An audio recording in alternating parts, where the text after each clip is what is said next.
Je vais vous parler du photovoltaïque, d'un contrat qui a été signé en 2010. Un contrat à l'époque, le kilowatt était racheté par EDF à 60 centimes d'euros. On avait installé sur une puissance de 40 kW, raccordé à un tarif bleu 36 kg. De par ce tarif, on a payé très cher l'investissement, mais la rentabilité a fait que l'investissement a été payé en 7 ans, sur un contrat qui va en durer 20.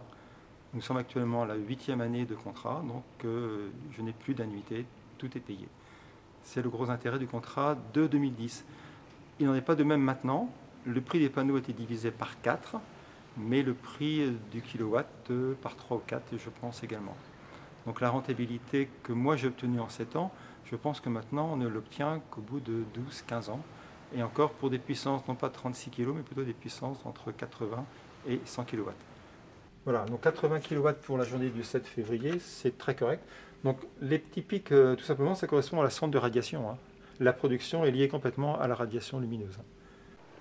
Ce que j'ai mis en place depuis quelques mois, en fait, c'est une maintenance avec une puce GPRS, de telle façon que l'exploitant peut contrôler mes consommations, pardon, mes productions, je préfère dire ça. Donc les 6 onduleurs sont raccordés par Wi-Fi à une centrale, et la centrale donne l'information donc à la personne qui s'occupe de la maintenance. Comme ça, je suis prévenu sans être physiquement sur place si un des onduleurs est en panne ou pas. Et ça me permet également de suivre la consommation annuelle et au jour le jour. Donc ça, c'est indispensable pour le suivi de la production. Et en fait, on peut défiler les productions d'une année, d'un jour sur l'autre, tout simplement.